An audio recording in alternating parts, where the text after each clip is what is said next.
Good evening, everybody. Here is your Tuesday edition of the Pro Wrestle Zone podcast. However, we're doing the Tuesday edition on Monday this week. We're talking Ring of Honor and New Japan, and there's a bunch of other stuff that I'd like to get to as well in the next hour. So, this is Rick Del Santo, and of course, as always, the DVD Freak and Dan the Beast. What's going on, gentlemen? Hey, how are you? All right. Okay. Yeah, we're doing good. We're doing good, buddy. Yeah, How about you? We're doing great. We're doing great. I'm fantastic. Fan-fucking-tastic. No calling anybody out just yet. So, fantastic. Okay. Fantastic. There you go. So, WWE today, I read that Tony Chimmel was let go after something like 35 years or something like that. He had been working with the WWF since 1983 because he was friends with Gorilla Monsoon's family. He had like family ties to Gorilla Monsoon. So he was just let go. Apparently what I heard, there was another gentleman that let go, is that, and they were all due to the live department because they're not running live events, they're not running house shows and all that business. So, you know, it's all that kind of crap that's going on. There's no need for them at this present moment to, for the business, because it does not look, even in 2021 coming up, that's not here, they're going to be running live events that are basically just going to be a television company, which they already are, but they're becoming even more of a television company, and you don't even need to go to the arena to buy merchandise. You can just buy that all online. So what's the purpose of running even house shows, you know? Or if you want merchandise, you can go to the Hebner's parking lot stand. But anyway, it's time for a little rant already. Go for that rant. I'm going to step away for 2 seconds and fix my recorder. So, keep going. So, you have an employee that's been there for 35 fucking years. Yeah, and you can't find you can't find something else for him to do. You got a point. It's ridiculous. Like, they obviously don't give a shit. They want to save money in their most profitable year of all time. Makes sense. Right. Fuck you guys. Like, fuck. I just, whatever. They're idiots. Yeah, I agree with you. You can't take some of your blood money and give it to Tony Chimmel. Like, fuck me. Right, I get what you're saying there. It's just a little bit ridiculous. I'm having a hard time because my phone keeps shutting off and I'm trying to record everything. So I'm trying to remember where to go to turn it on so it doesn't fade out. I just fixed it yesterday. So keep on talking. Dan, what you got about Tony Chimmel? Yes, please. You know what? The thing about Tony Chimmel, first of all, I mean, if they're not utilizing anybody, what's the sense of paying them? I think eventually they're going to rehire him back anyway. I mean, they've been doing it for the past couple of superstars, like who they rehire, Drake Maverick, which, I mean, I could definitely understand that after the warm video that he posted on Instagram. But the thing with Tony Chimmel is why I'm so pissed. That was the voice of my childhood. No offense to Howard Finkel, but, growing up, SmackDown days, 2002, 2003, that was my voice. So whenever I heard, especially when it came to Edge, superstar, and his voice cracked, yeah, he was arguably like my top. Like, as much as I would like to put Finkel over, Tony Chimmel's number one in my book. So I was never overly, I don't know, like Tony Chimmel did a good job and everything. I just didn't really like the sound of his voice nearly as much as other announcers. He wasn't that bad. I just really don't remember much of him because he wasn't always at the forefront up, you know what I mean? He wasn't always right out in the public. So I've always go ahead.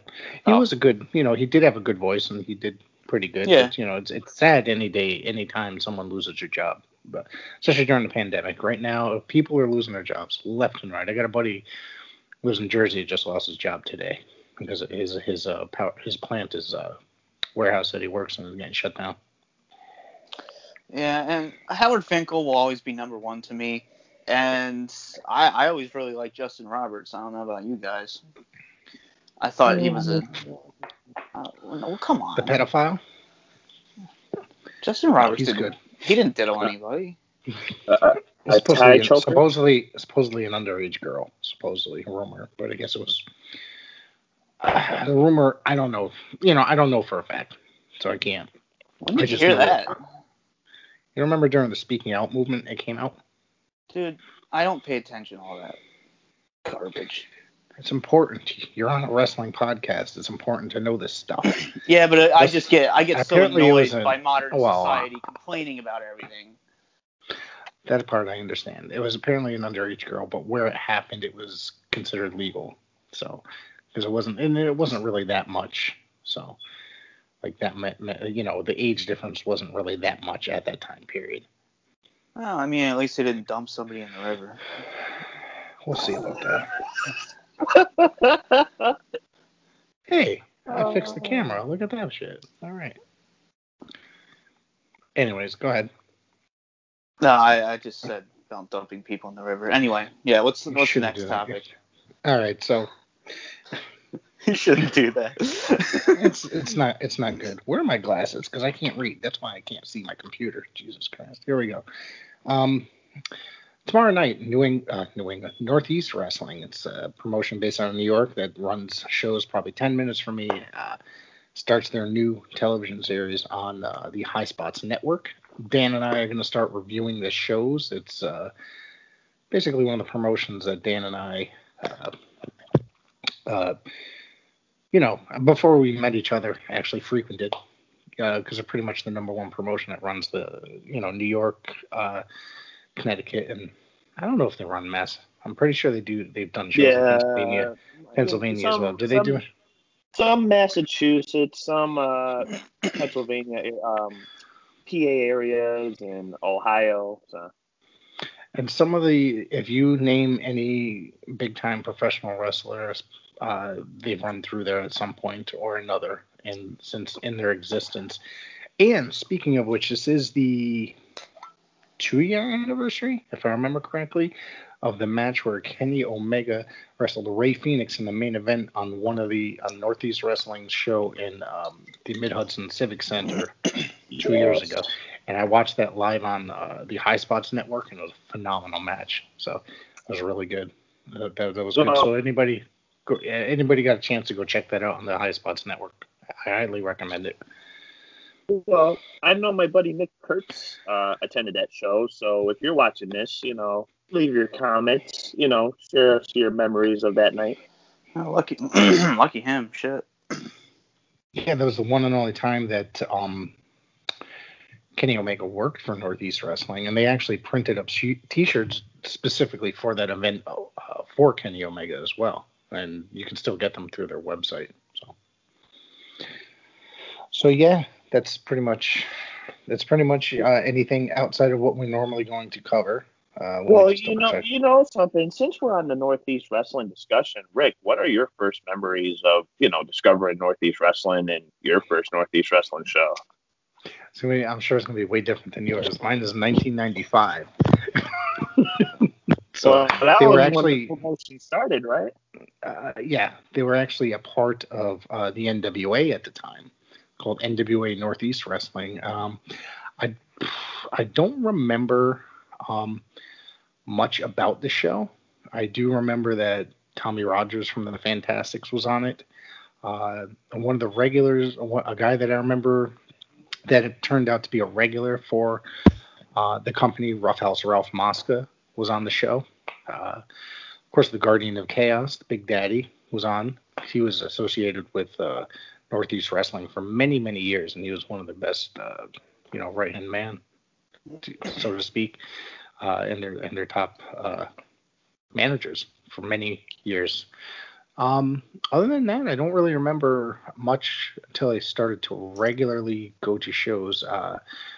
One of those shows that I went to after that probably was like 99, 2000. It was Yokozuna, Jake Roberts, Jim Neidhart involved in the main event, and Big Daddy actually managed, I believe, Jake Roberts that evening. So that was also the first time I ever saw Low Key prior to him becoming, I guess somewhat famous. And he wrestled the guy who recently passed was Xavier, who ended up becoming the first ROH champion. Right. A few years down the road. I just remember that was really like watching those two wrestle each other, and then a few years later, they both became pretty big indie stars in their own right. Cool. Well, you know what? You're definitely right when you say your story's different from mine, because I remember things very, very vividly. Like I remember, the show coming up. I was in school and they were handing out these flyers.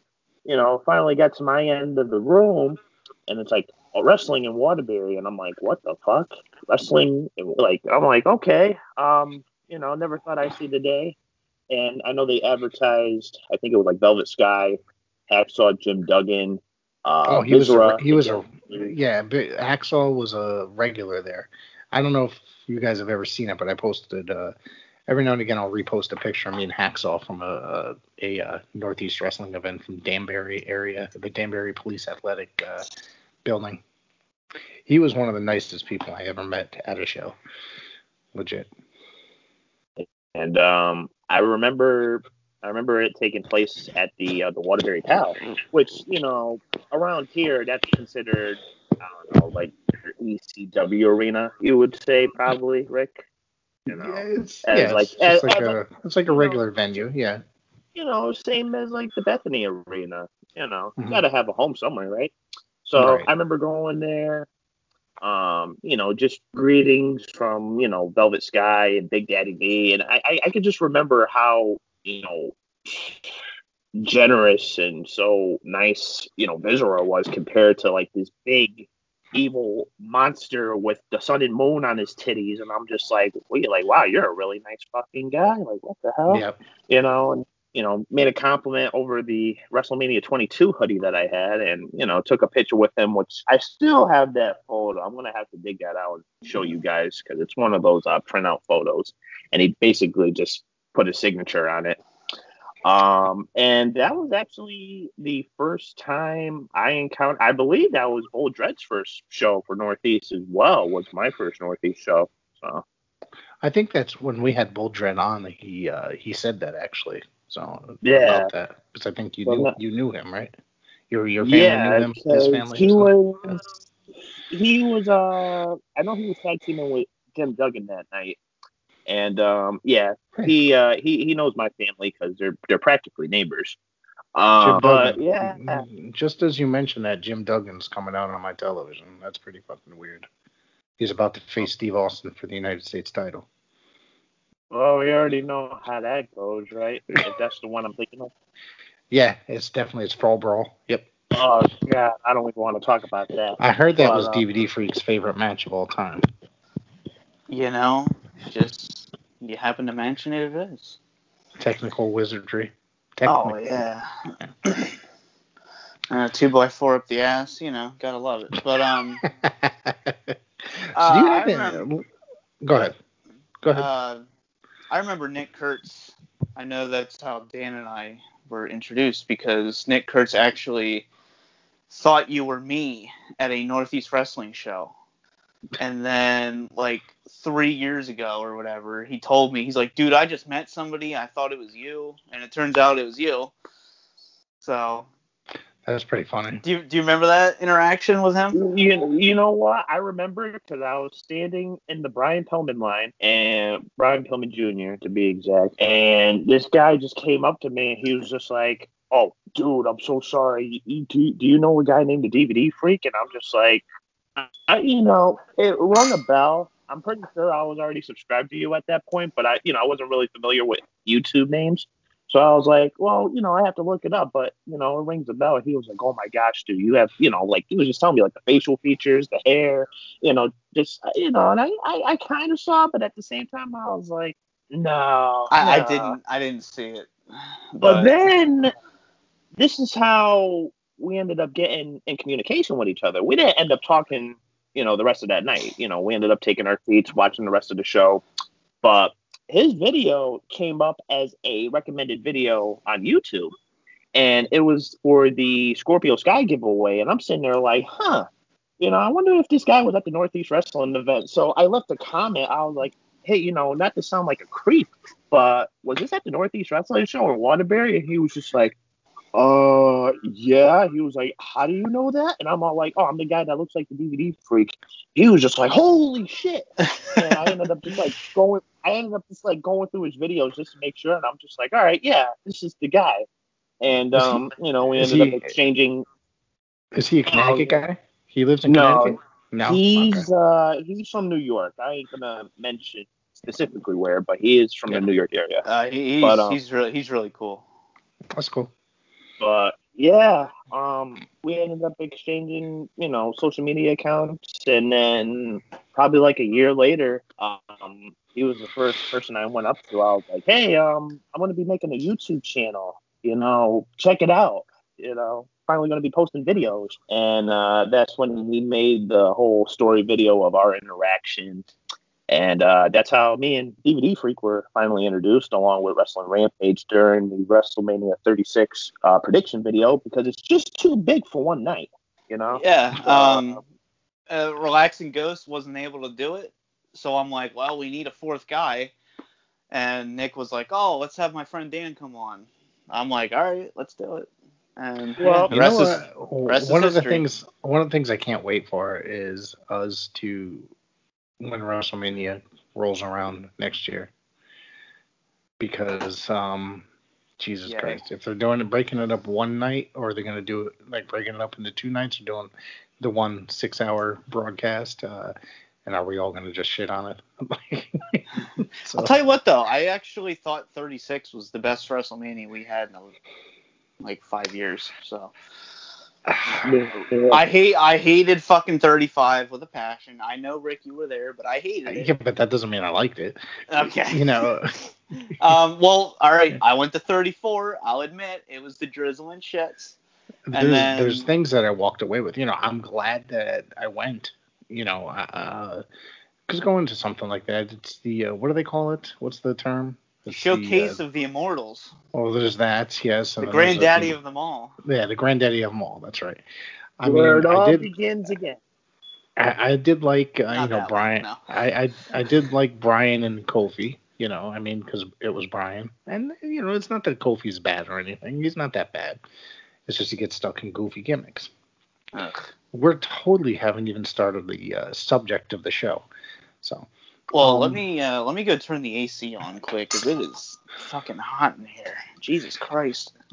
And, just for a little fact of the matter, that whole prediction video for WrestleMania 36, that's why I throw up the 4 symbol, because I was the 4th man.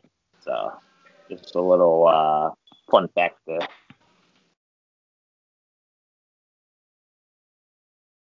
Anyways, yeah. So, I'm looking forward to talking some professional wrestling. We got about 40-something minutes left of the show. We one of the things is we haven't done a good 2.5, 3 hour show in a very long time. No, I think definitely for maybe for Survivor Series or that was something me and DVD Freak were definitely good at, which we definitely need to pick up on the 2002 reviews. It's been a while since we've done those, but I assure you guys we'll be back on that. So no worries. Okay. Yeah. Now, yeah, that's one thing. And, last week you and JJ did a really great episode together as well. So. Right. So. Definitely looking forward to it. All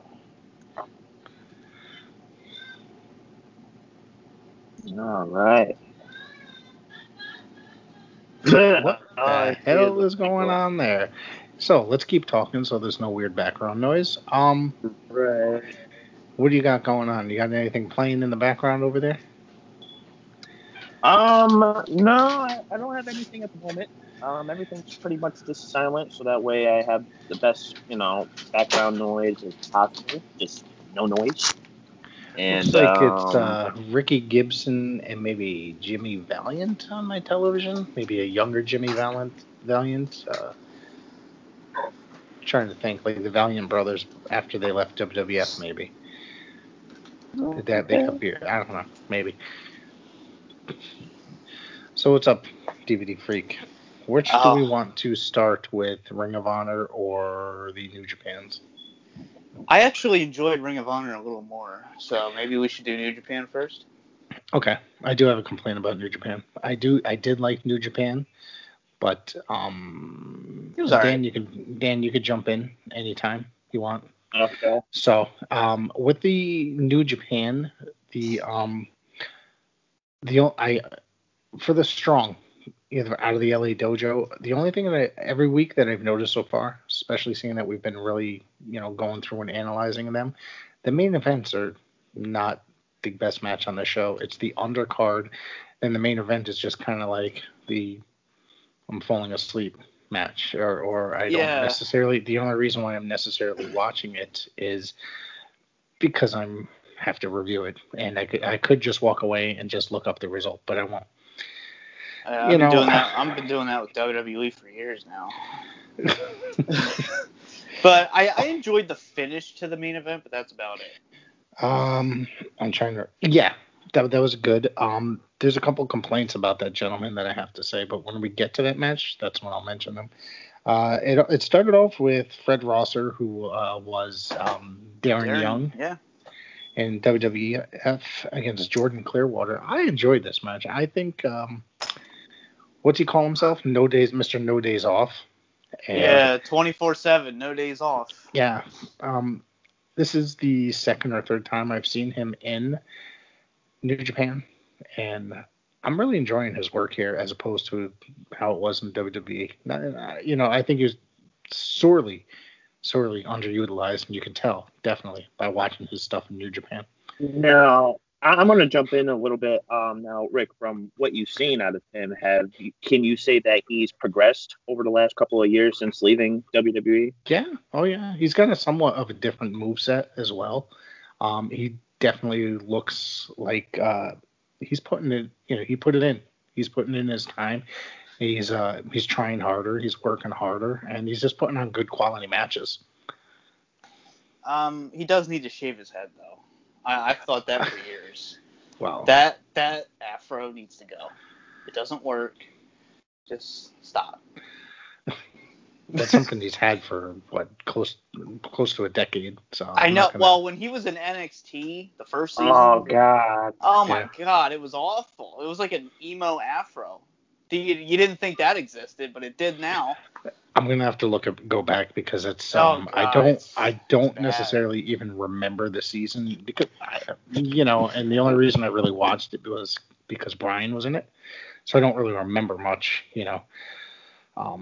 I remember during that. Speaking of the original season of NXT, I remember that who did he get as his coach? Brian. Each wrestler has a coach. Was it The Miz?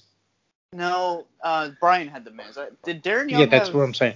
Who the fuck did Darren? I remember Brian coming out on TV and saying, "I really wish that I had Steven Regal or William Regal, but I got The Miz." He was sorely disappointed. Who did Darren Young have? I can't. It's so long ago. I really don't Christian? remember. You know what? I know Justin Gabriel had Matt Hardy. Barrett had Jericho. Yep. Miz was with Brian. I'm thinking either MVP or Christian. One of those two. Mm-hmm. Well, knowing Vince, he would put the two black people together, so that makes sense. Well, that's why I was going to get to that. That's why they put Darren Young and Titus together. It's like they had two gentlemen that let's put you two together because they're the same color. It's such good shit. Yeah, that's the thing. None of it makes sense. So the second match I really enjoyed too. Danny Limelight. I think he's a phenomenal worker. I've been watching him for a couple of years now in Championship Wrestling from Hollywood and the United Wrestling Network, and he just recently popped up in AEW last week and the week before, doing a couple matches from Dark. I think that it's this kid's time, and he's got a bright future, and it shows here. I think this guy, he took the L here, but I thought this was a really good match. real quick, I did watch the press. I guess you want to call it the press interview with Tony Khan today for Full Gear. Sure. After we mentioned AEW, I just want to say I love Tony Khan. He's honestly a great human being, and he loves being a promoter. He actually is a fan. I know some people call him a money mark, but I believe he is a money mark, but that's, Yeah. I believe he is. Were you pointing to me? I have called him a money mark. No, before, I wasn't pointing to you. All right. It's just he is a wrestling fan who has a lot of money. So yeah. I mean, I'm sure if I had a lot of money, I am a fan, I'd probably do the same thing. But for all his critics, he just put on probably the best pay-per-view of the year. So as long as he doesn't get involved in storylines, yeah, I'm okay. I'm okay with him. No. If he's just like the guy is just like, okay, how much do you need? How much does this cost? That kind of a thing. But the thing is, do you think that some of these guys, and I'm not trying to say that they are, but some of these guys just be like, my friend needs a job. How much you going to pay him kind of a thing. Well, he deserves this. He deserves this. And then Tony just be like, are you sure? Like, and then he just writes a check. You know what? I was going to say, that's the bad thing about booking, which is kind of reminiscent to WCW. Obviously, you had somebody like Kevin Nash who was in charge of bookings, probably like the last couple of years. All he did was put himself over. Like, right. And bury everybody. Yeah. It's basically similar, just how you have the Elite. Who does the Elite remind you of? It's like NWO and DX having kids. But like I said, going back to WCW, you wouldn't expect somebody like Waltman. Well, yeah, I mean, he was a good talent and everything, but how else do you think he would have gotten there? Let me ring up one of my boys. He needs a job. I think that he didn't spend enough time in WCW showing Waltman. Was he there 2 years at the most? Probably like a year and a half, because I know he suffered the neck injury, and then by the time like January came along, he basically got the termination papers through FedEx by Bischoff, which is something that he's notorious for. But I have nothing against Bischoff. Did you ever read his book? The Controversy Creates Cash. Dude, it is gigantic of a book. I'm telling you that. It's a really great read, but how much of it is actually true? And the other thing is, I wanted to hear more about his AWA days when I rented. I got that book from the library, however many years ago when it came out. But he doesn't spend enough time talking about the AWA. He talks about growing up, probably like one chapter working with the AWA, and then automatically WCW stuff. Do either of you have his DVD? I do. I do not. I don't. I would personally. I actually enjoy. I would never buy that. Yeah, unless I bought it for like $1 or $2. Yeah. It was a good documentary. It has some good stuff on. Obviously, it's Vince's version, but it gives you a good psychological profile on Eric Bischoff, at least. I think WWE put out a pretty decent run of good documentary DVDs. I know some of them are going to be altered and a lot of information left out, like the World Class Days. Like, that was a good documentary. Yeah. But the more detailed one is the one that wasn't produced by WWE. The AWA was a very good documentary for that DVD, but it doesn't cover enough of the later days of what really sunk the company, So. Speaking of documentaries, I just watched on the network, WWE Network, yesterday. They just released a Paul Bearer documentary, and basically they just go through his run as Percy Pringle and how he got involved. A lot of world class stuff. And basically he was already managing the Undertaker at one point when he was known as Big Red under the mask. Class. Yeah. I remember that. I do. But, I watched a lot of World Class growing up. It was on every day on my television, basically at 4:00 on ESPN. I told you, every day when I used to get home, Monday through Friday, I used to rush home. Fuck my homework. I had World Class to watch. Yeah, fuck my homework. I actually. You see how good it did? You see how good it did for me? Oh yeah, here we are. Yeah. But Yeah, I actually canceled my network subscription like a week ago. Every time I do, there's always something I want to go back and watch. Like the classic. The only reason why I end up keeping it is because of the classic content. Even though, there's always something to find on there, where there's the old Mid-Atlantic, the old World Championship Wrestling episodes, the old, they haven't added enough of the WCW Saturday nights, especially like the 1989 era. I think it was still called World Championship Wrestling at the time before it became.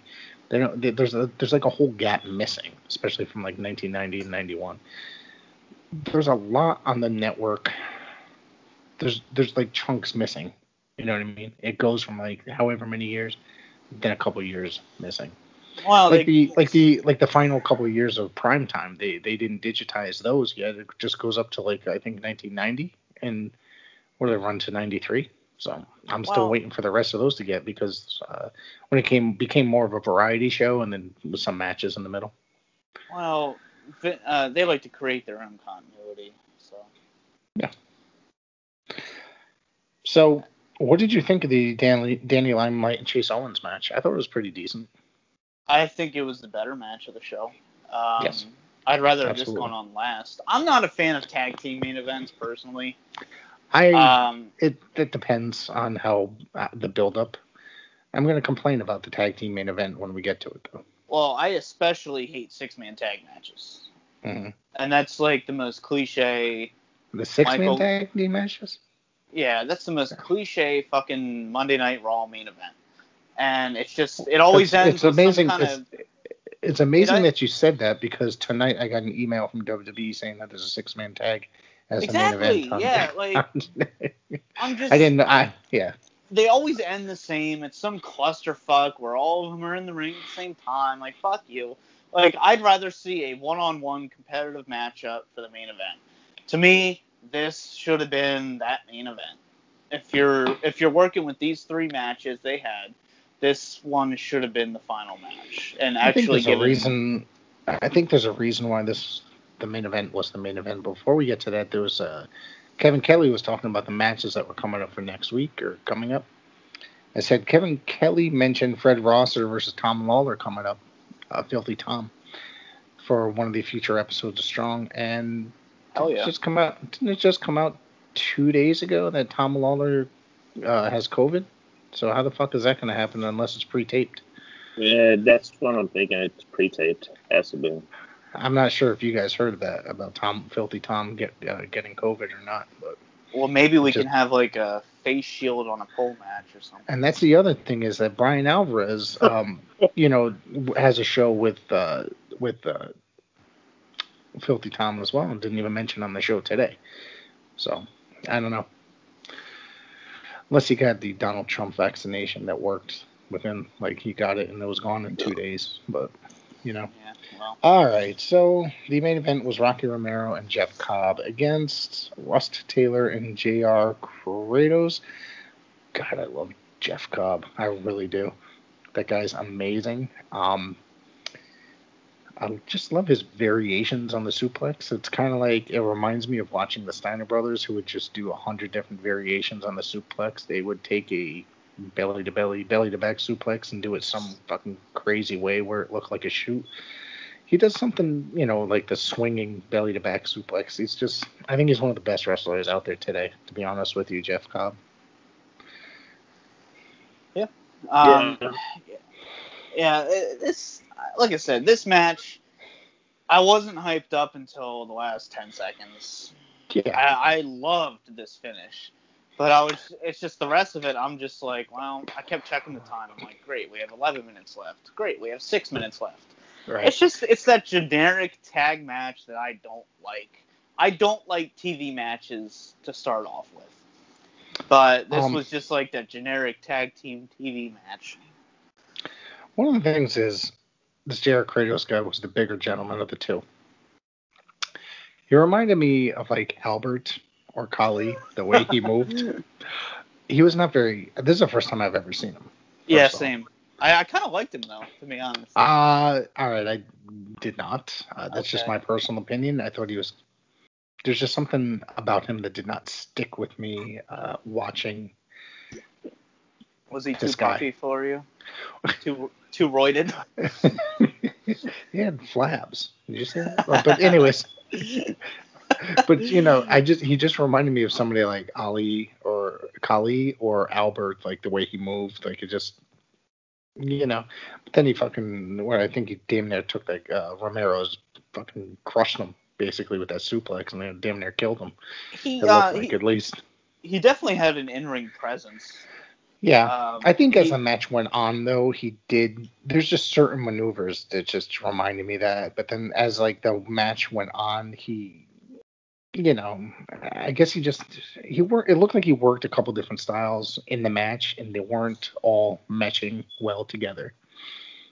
Yeah. If that makes sense. Yeah. If you see what I'm saying. Yeah. I don't like when Jeff Cobb loses matches. Dan, did you watch any of these shows we're covering tonight, or are you just kind of here? I'm kind of just here, for the entertainment. But, that's fine. As Rick said, if I want to jump in, talk about a certain individual, I'll do that. Bring up a story or two. So that's what I'm here for. Yeah, fuck yeah. Have you watched any of the New Japan Strong episodes? I have not.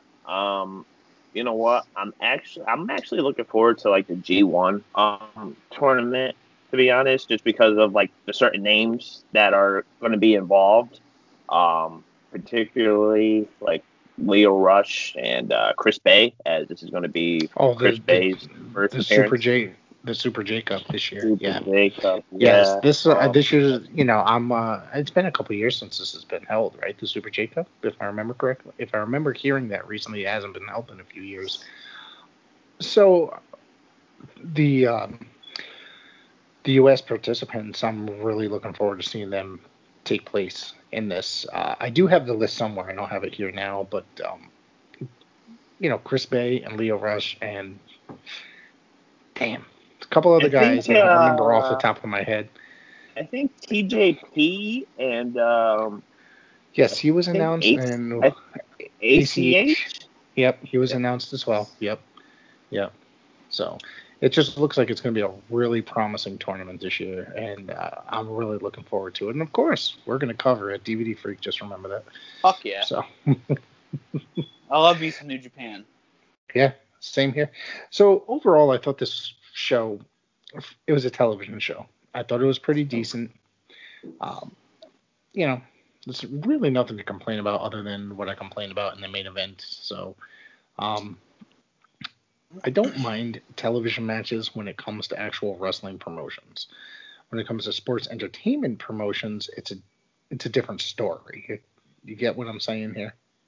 I did want to say this. Sure, go for it. Comparing both shows, because New Japan, it's kind of just match after match after match. Mm-hmm. Whereas Ring of Honor, they cut one match, so it's only 2 matches, where New Japan has 3. Mm-hmm. But for Ring of Honor, there's more story involved in those matches. They have in-between promos that are really intense and help sell those matches. And I'd rather have that than just useless action. Being a film fan, I only believe action is necessary when needed.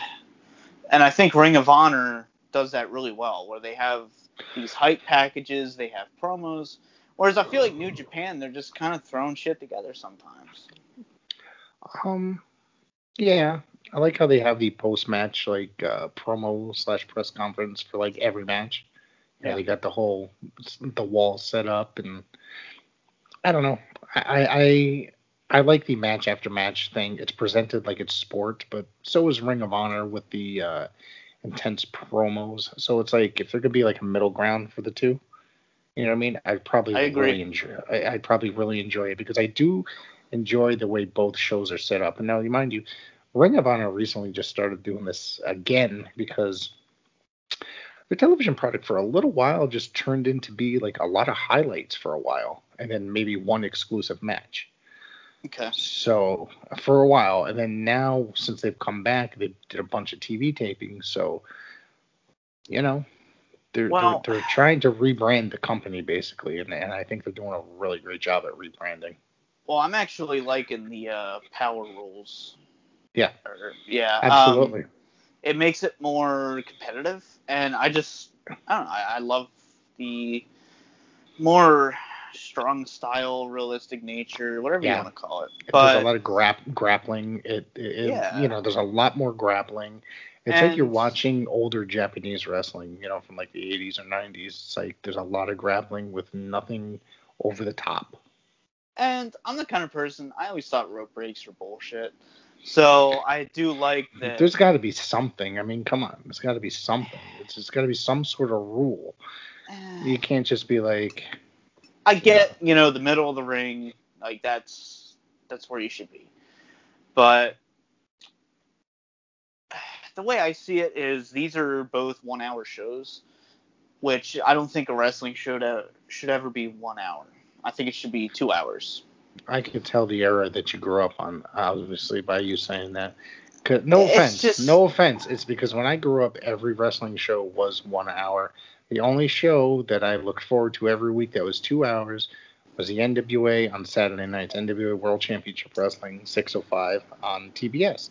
That was the only show that was 2 hours, and then eventually it became WCW Saturday Night.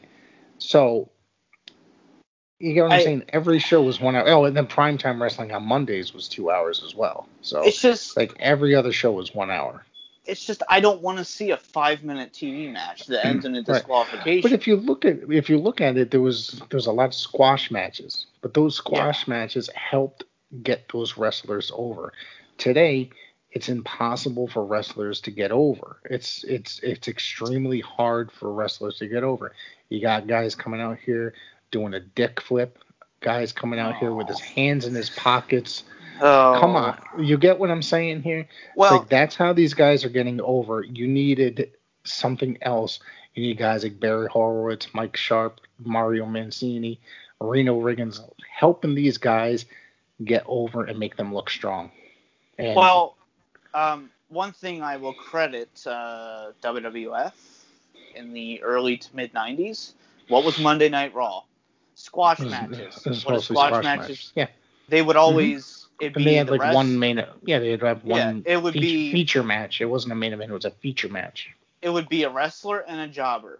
Pay-per-views was wrestler versus wrestler. It helps get them over and sell the pay-per-view because at the end of the day, pay-per-views were money back then. Yeah. So that's what TV was made for.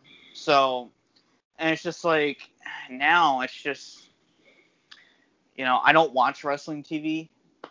This is the only time I did was to review on here. Right. I don't watch. I think I said last night on the show that I don't watch weekly wrestling. It's it's the big events, and the only weekly wrestling I've been watching is Ring of Honor and New Japan. Even as a kid, I was like, "Fuck this! Like a 5-minute match. I don't want that. I want a 30-minute masterpiece." And you only got that on the pay-per-views. Right. Well, yeah, you can't have those every night. I mean, to be honest with you, it doesn't help the wrestlers, It's like if Seth Rollins went out there every week for about 6 months and beat a jobber, he'd get over. People might like him or people hate him, whichever. I mean, I just naturally hate the fucking guy. But God, yeah. He would. But you get what I'm saying? Like if he went out there and wrestled the jobber every week for 6 months, and then built up to a pay-per-view, it would make his match on that pay-per-view, I might want to see that shit. Right now, I don't want to even see the guy on my television. Well, and it's also society has changed. They want everything now, whereas back then it was a slow build. And like I said, me being a film fan, I love a slow build. You appreciate a slow build. It makes more sense. It's an emotional reaction. Yes. If it's built up and waiting for it, if you get it right there, like I'm not saying TV should ever be, that world title match for the main event. I just prefer some competitive matches at least on TV. I do want something competitive, not just all squash. I mean, I think a mixture of both is good. I like having world title matches on TV on occasion. I don't. On occasion. It diminishes the title. I think you're wrong. Once in a while. Once in a while, yes. Yeah, I'm not saying every single week. I'm saying like once or twice. But if you look at it, like how often did Bruno Sammartino wrestle on television? Very rarely. You know what I mean? Very rarely. And it was a lot of times he'd end up wrestling in a tag match because he wouldn't be.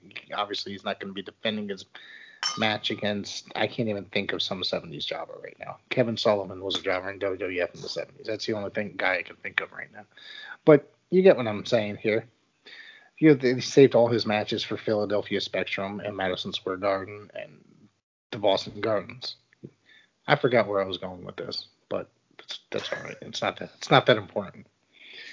Either way, it's not that important because we got way off fucking track. So, but that's nothing out of the ordinary either. Well, this show was good and everything, but it's just I think we had a clear winner this week. I think Ring of Honor was the better show. Right. We haven't even discussed that yet. Yeah. But that was my segue. Okay. We're gonna get into that. I thought this was the better show as well. With the exception, I have been really getting into Fred Rosser, Darren Young. The Danny Limelight was the best match of the show, and Chase Owens. So they love putting tag team matches, and they love putting the Bullet Club on a fucking TV show. So that's the other thing.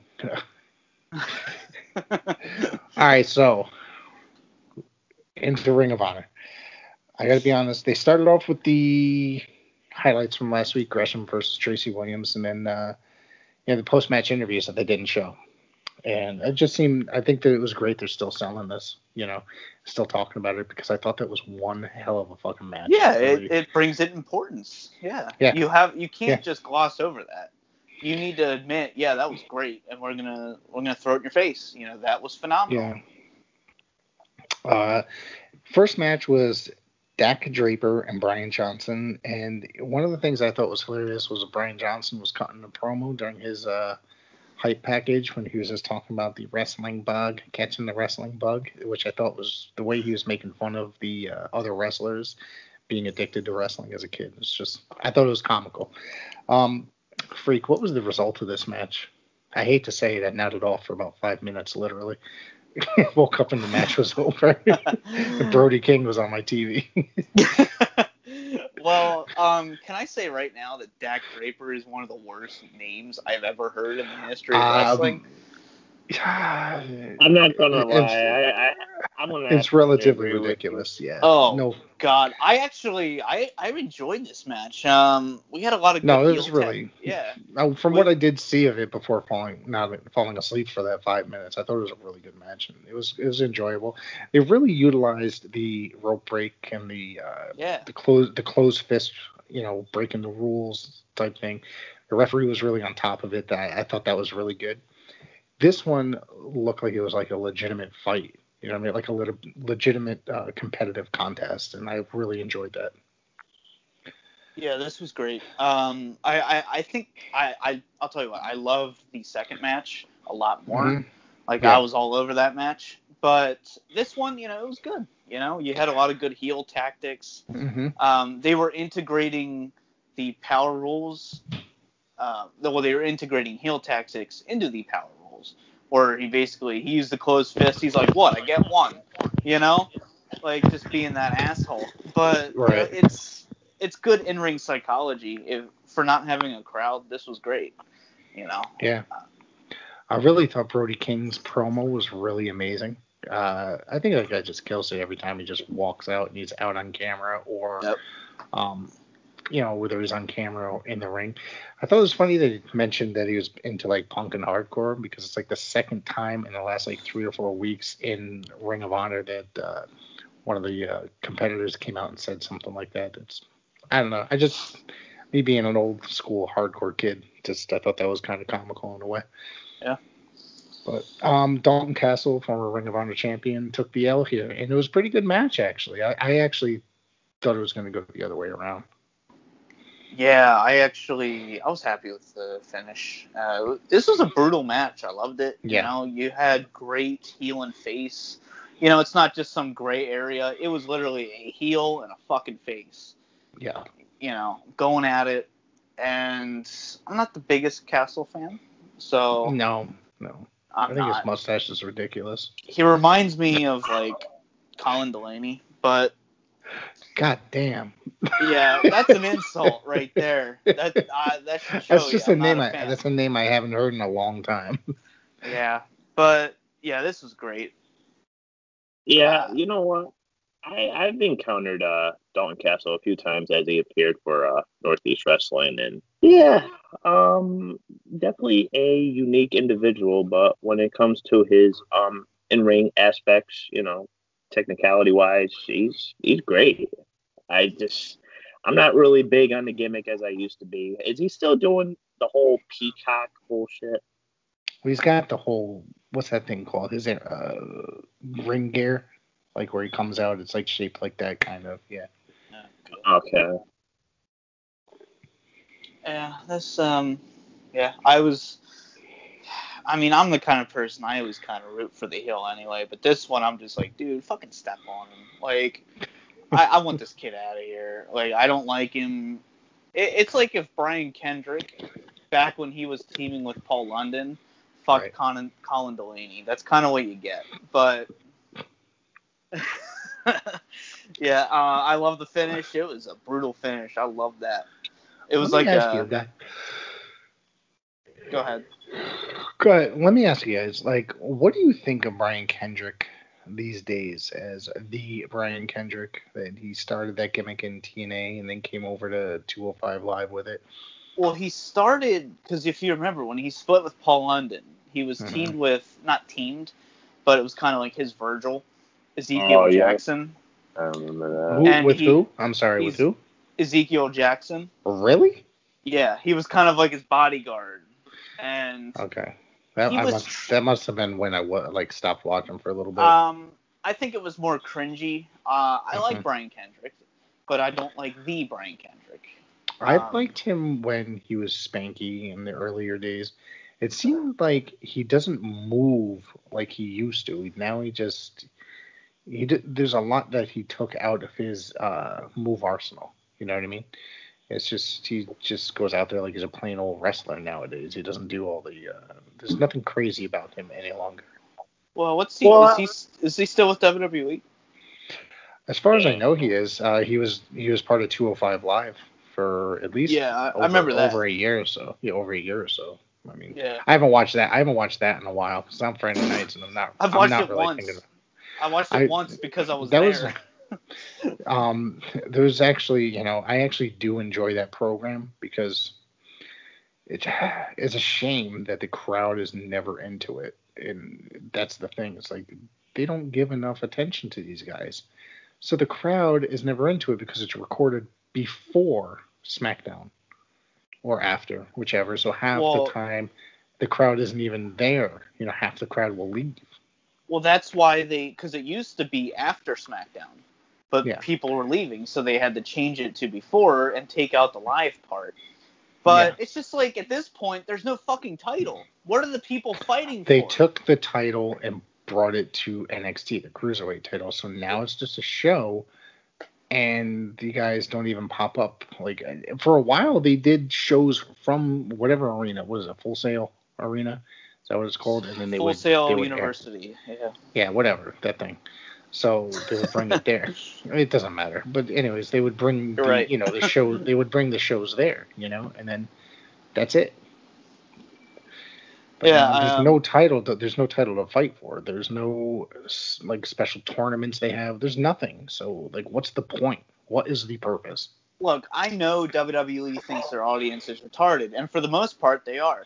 But people like us who watch and actually are wrestling fans, purist wrestling fans, we're sitting here, we're like, okay, what's a wrestler realistically fighting for? To be number one on top, the title. In kayfabe, that's where the money is, that's where the fucking autographs are, that's where the pussy is, that's where everything is. I tell you what, if you're not, if there's no champion, there's no ladder to climb. You get to the top of the ladder and there's nothing there. So what are you fighting for? Well, you know what? I mean, when it comes to, the ladder to climb, it kind of brings me back to the early, late 2001, 2002 days. I think they're just fighting for a TV spot.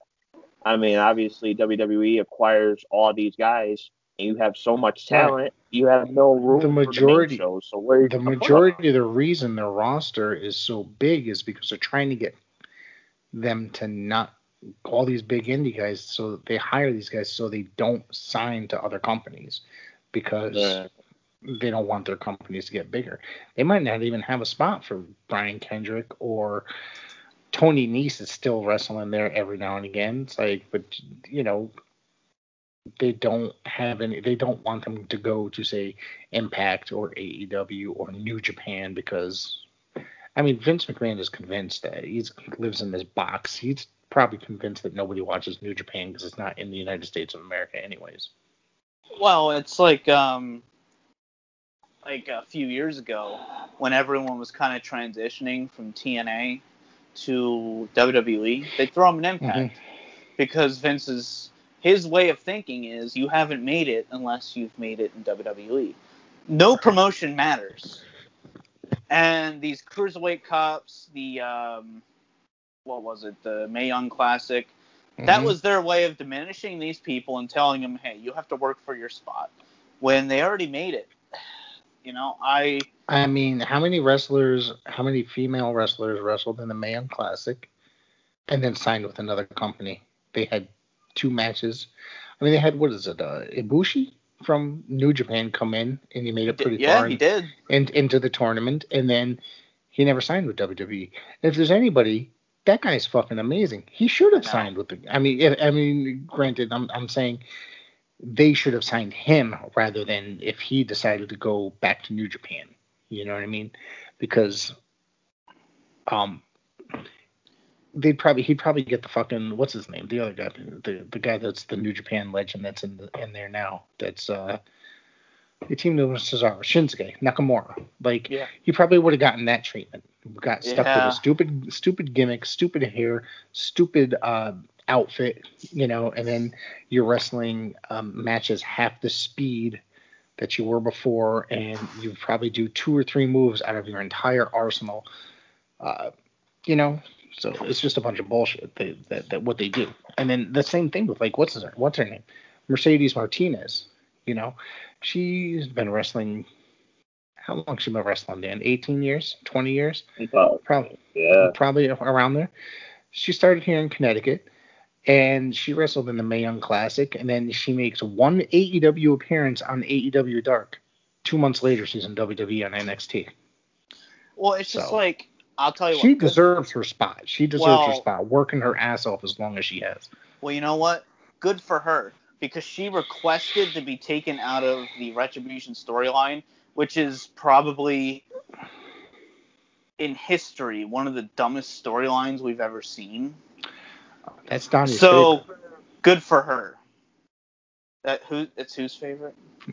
Donnie's. Well, he also likes Becky Lynch, and Becky Lynch is a fucking trash heap. Fuck Becky Lynch. The only reason she's over is because Nia Fats punched her in the face. All right. So, I get what you're saying. I would not want anybody that I like to go to the main roster and get this shit treatment. Keith Lee is, like, up there for me. I'm scared. I'm scared times. For him. And the shit that they do, I'm predicting by the time New Year rolls around and WrestleMania season comes, that it's going to be different for him. At least I'm praying that that's what happens. I'm convinced that something is going to happen and it's going to change.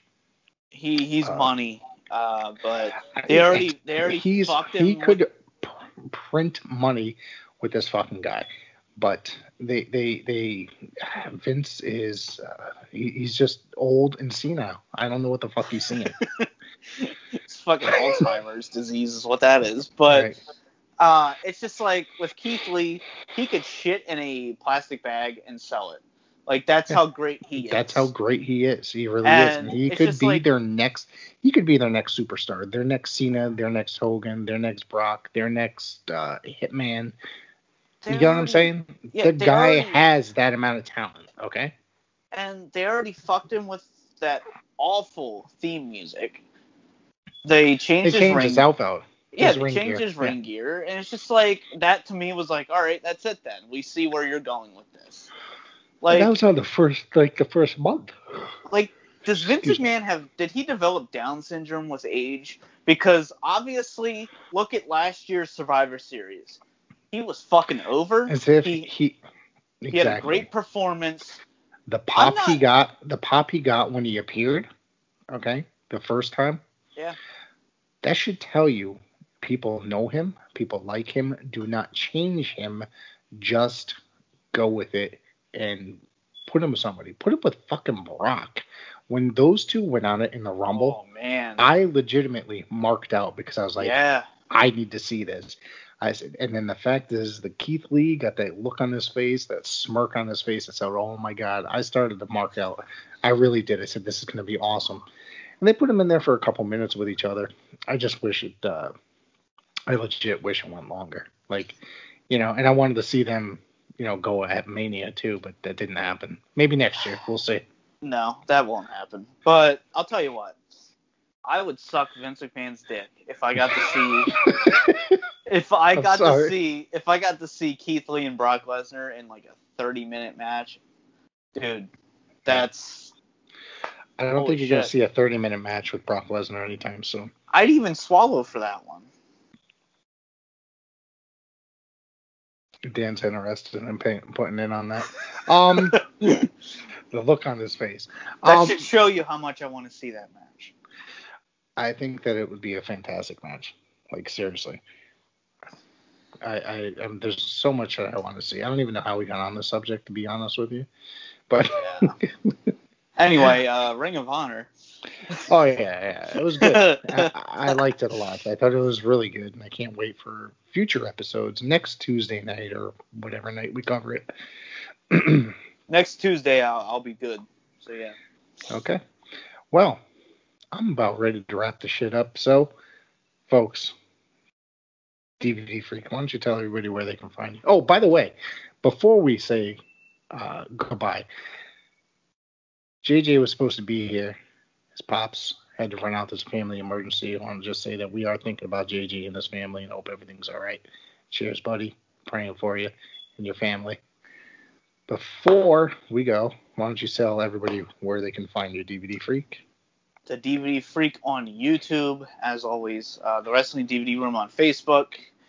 It's growing in numbers. We're almost at 600 people, and that's awesome. I started that channel to kind of reignite the wrestling DVD community, and Dan knows the last person kind of fucked that one over.